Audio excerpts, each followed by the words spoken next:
has been involved in NDT since many years. And Tony, we've got, looking forward to what you've got to tell us from your many, many years of experience in NDT. Over to you. Yeah, thank you, Manfred. Good afternoon, ladies and gentlemen. Okay, I came from BAM, and a lot of that what we are doing in the moment in the research area was presented by Mr. Kreutzbruck. So I will give you a little bit other information what we are doing in BAM, for instance, what we are doing in Germany. The title is an overview about NDT in Germany. So I will try to start with a short introduction. Then I came to the organization, how is the NDT in Germany organized. And then I will give you a little bit information about that what normally is called advanced NDT techniques or methods, and afterwards a short conclusions. Non-destructive testing in Germany.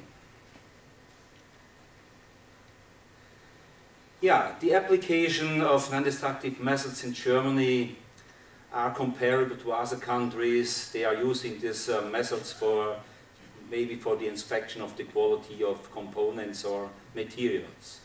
Therefore, if I give an overview, it is not different from other countries. But what is the difference in Germany to other countries after the Second War? It was forbidden in Germany to have high energy X-ray tubes. We had only X-ray tubes for the medicine, but not for materials testing. And the quality control of thick wall components, especially for the transportation, and the transportation was one of the big issues coming up after the Second War, was a challenge for the engineers at that time in Germany. And at that time, we are very strong involved on the development of new technique, a technique 1937. It was published from the US, from Firestone, and Mr. Krautkramer is the name, he has collected this idea and he has produced some ultrasonic inspection systems, and with these systems we can overcome this inspection problem we had in Germany at that time. The history about Krautkramer you can see on the internet. It was 1946 and he had worked very, very hard in a garage. At that time it was an usual building for some people. They are starting a new development, and 1951 they had the first equipment available, and at that time they have measured the axis on the German rail, and the number of the cracks at the German rails goes down from this time. The old equipment, and maybe for somebody he is a little bit older than I, he knows this equipment very well. With this equipment they start the inspection on the German rails.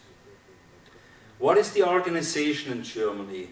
You see on the logo here, that is the German Society for Non-Destructive Testing, and the German Society for Non-Destructive Testing is representative, which coordinates all NDT activities in Germany concerning the interests of their members, all companies using NDT, research institutes, universities, and others. And I will give you also a little bit information afterwards about the link between the university, the institutes, and the industry in Germany. This is sometimes a big discussion if you're talking about training of NDT people. Yeah, the German societies has always attached particular importance for the practical training of non-destructive testing personnel, and you can see on the slide more than 50,000 trainees have attended courses in the German Society for Non-Destructive Testing in the past 60 years. Yeah, further training, but not, is also carried out on the university and also on manufacturer, Karl Deutsch, and also General Electric. They are also give training for NDT personnel. And some universities in Germany, some research institute, as the BAM or the IZFP, they are also involved in this field. Yeah, the organization of the German Society for Non-Destructive Testing. There are a lot of committees of experts for the different kind of NDT methods, and you can see here leak tightness, materials characterization, optical methods, acoustic emission, radiography, ultrasound, and so on and so on. And we have also special committees, and one of the special committees is the NDT teacher at the universities. In this special committee, some teachers of the universities come together every year, and they are discussing about the lectures, what we should do, what we should go in the future in the university, what we should give, what kind of lecture, or where we will have to focus in the future. Then we have training schools organized by the German Society of Non-Destructive Testing in the whole Germany, Berlin, Dortmund, Munich, and so on.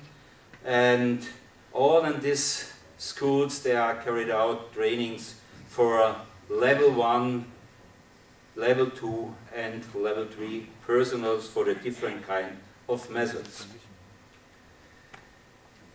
I'm coming now to a little bit to the advanced NDT, non-destructive testing methods, and I will give you some examples about X-ray techniques, ultrasonic phased array techniques, and eddy current techniques. And what is the requirement for NDE, for advanced NDE? We should have the possibility to detect defects. The second one is desizing, and then, if possible, the characterization. But size is one that is 5 times 10 or something like that. But if you can say there's a crack, or maybe this is a slag inclusion, or maybe a lack of fusion, that's very good if you can give this information. Also, you can give this information maybe for fracture mechanic pivots. I will come back to this point a little bit later. Okay, to the X-ray technique. The normal X-ray technique is well known since 1901. 1901, Renton received the Nobel Prize, was the first guy in physics. He received this prize, and other people are working in this field, and one name for the computer tomography is radon. He was living 1887 until 1956, and the principle of the radon transformation you can see here on the equation, and the principle of the computer tomography. That equation, you must have a circumference information about the object, and if you have this, then you can calculate at that case, at that special case, density differences in this object. But normally, you know, but in the moment you cannot only always use 360 degrees, sometimes it's enough 180. And if we go more in the future, then we will use another technique. We also on X-ray computer tomography, but a technique with planar. There is no possibility maybe to go around the object. You have only the possibility maybe you can go in this direction. And if they have a special designed X-ray tube with a very large opening angle, 30 degrees or more, then you got enough information.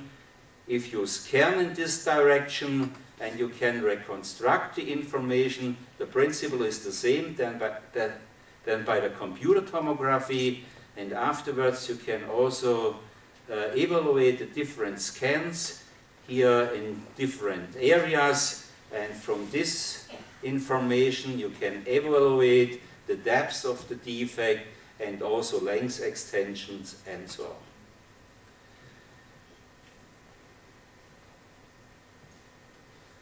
One of the example is showing here. That's a manipulator device. We have used this manipulator device for the inspection of tubes, and we are moving along this direction, the X direction of the tube, and the detection was here in the depth direction of the tube, and one of the results you see here, there are a number of cracks, and if we have now more slices, so we can evaluate the depth of these cracks. This was a technique that was qualified by the German ENIC pilot study, and you see here the technical justification, the written procedure, and the concept description and so on. And that is a classical example where a research work carried out a lot of time in the laboratory. Mr. Kreutzburg shows on very good plot about the time, 5 years, 10 years, if you come from the laboratory version to the industry version.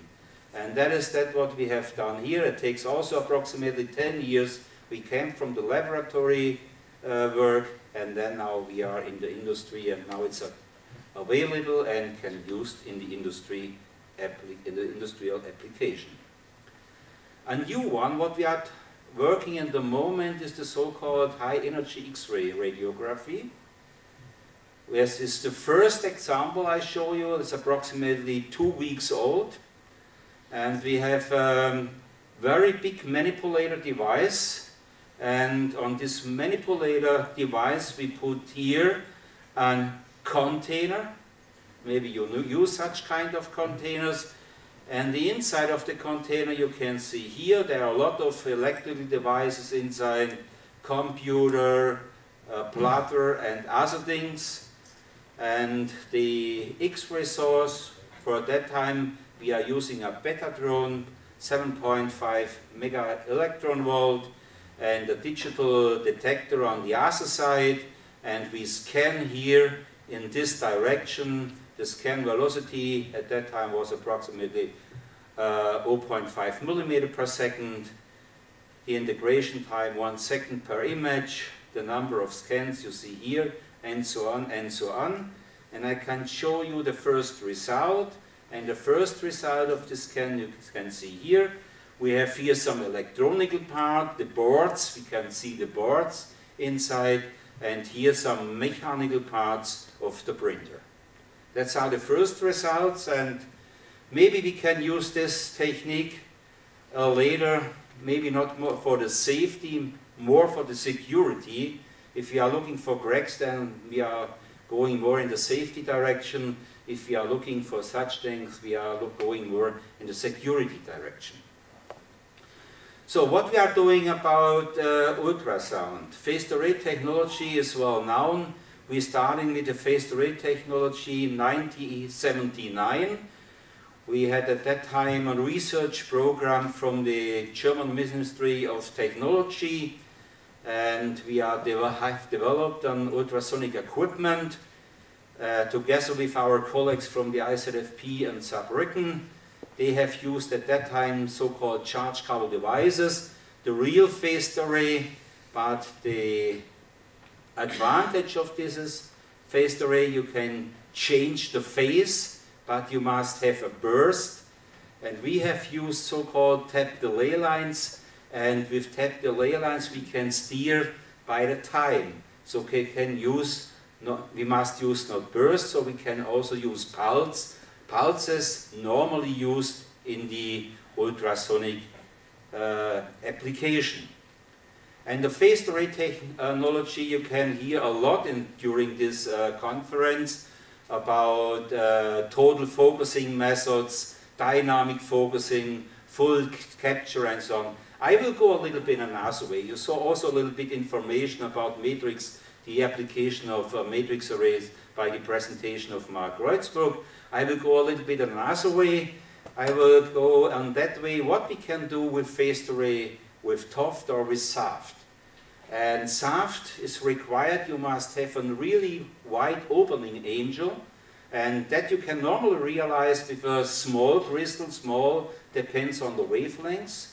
And here we have realized this big opening by changing the angle of incidence, and that time we have used the TOF technique for the inspection of component with a crack. The crack was here.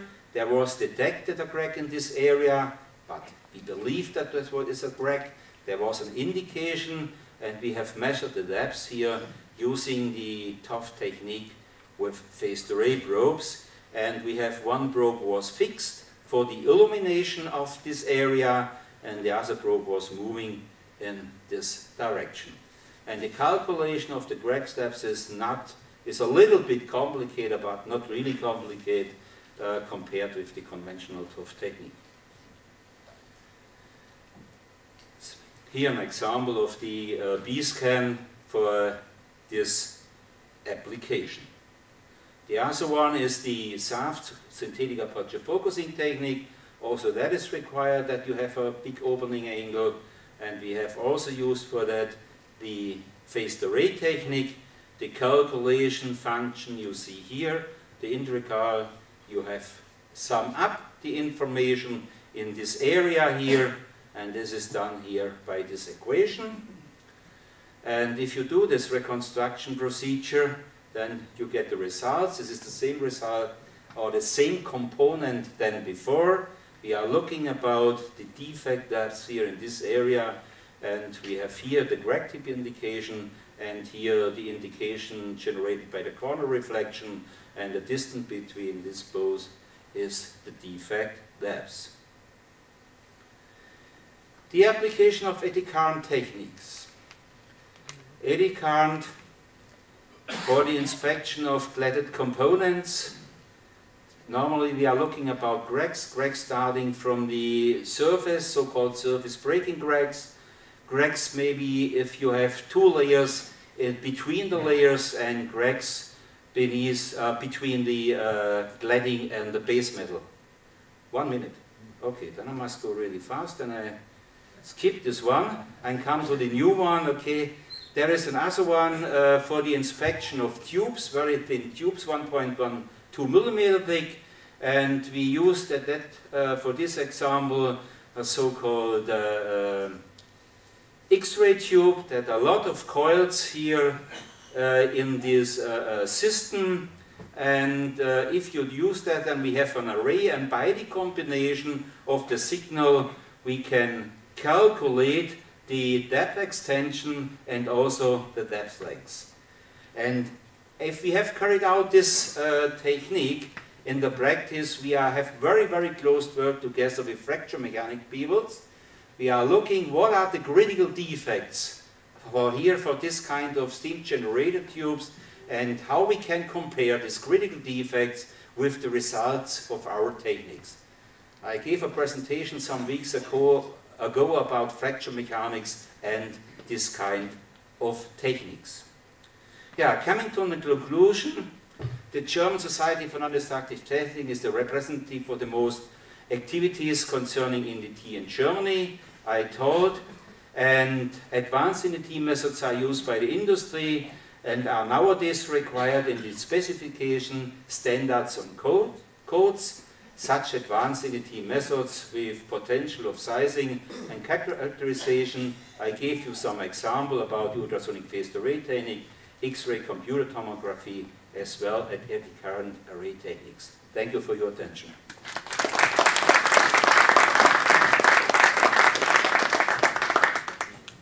If there is a question, please ask it now. We will allow one question. Thank you very much, Tony. It was very interesting. What's the link? One, yes.